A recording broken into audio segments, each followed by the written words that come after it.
Hello students, my self Sachin sir. आज जो ये वीडियो है ओशियोनोग्राफी पे है। ओशियोनोग्राफी जो है ये इंट्रोडक्शन ऑफ फिजिकल ज्योग्राफी का ये तीसरा पार्ट है। अभी तक जिन लोगों ने 2 पिछले पार्ट नहीं देखे हैं वो पिछले वीडियो पे जाकर के ये वीडियो देख सकते हैं। तो ओशियोनोग्राफी, देखिए ओशियोनोग्राफी जो है ये मूलतः हम लोग जो पढ़ रहे हैं जलमंडल, इसी जलमंडल का एक पार्ट है ये एक्चुअली में।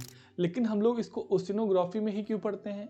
एक्चुअली में होता क्या है कि टोटल ऑफ जो वाटर ऑफ अर्थ है इसका लगभग 97% भाग जो है वो आपका 97% भाग जो है वो ओशियन में है।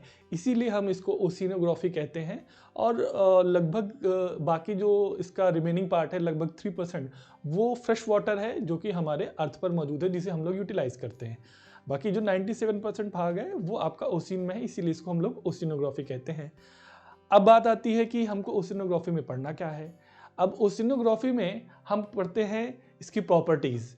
अब प्रॉपर्टीज क्या है? जैसे आपका मोशन ऑफ ओशियंस, यानी ओशियन में होने वाले मोशंस। अब उसमें 2 तरीके के मोशंस होते हैं, एक वर्टिकल मोशन होता है और एक हॉरिजेंटल मोशन होता है। और जो वर्टिकल मोशन है उसी को हम लोग टाइड कहते हैं, जो ऊपर नीचे की ओर। और जो हॉरिजेंटल मोशन होता है उसी को हम लोग वेव्स कहते हैं। ठीक है, तो यहाँ पर जो है हम लोग इसके मोशन को पढ़ेंगे और साथ साथ यह भी पढ़ेंगे कि जो समुद्र में पाए जाने वाले मिनरल्स हैं, समुद्र में पाए जाने वाले डिपॉजिट्स हैं, इन सब को भी हम लोग जो है ओशियन बेसिन में जो सी डिपॉजिट्स, सी मिनरल्स भी पढ़ेंगे।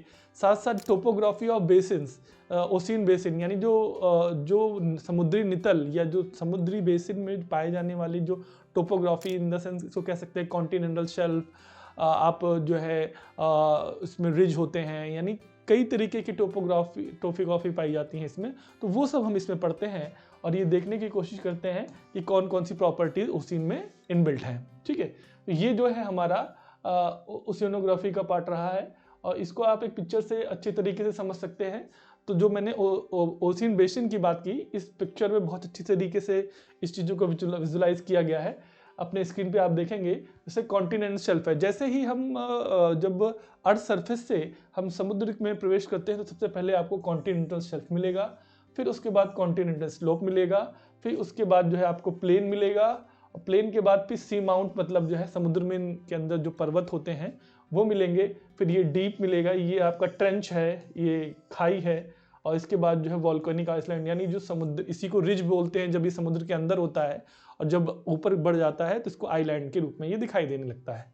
तो आप समझ गए होंगे कि हम ओशियोनोग्राफी में क्या पढ़ने वाले हैं और क्या क्या चीज़ें हैं इनमें इनबिल्ट होती हैं।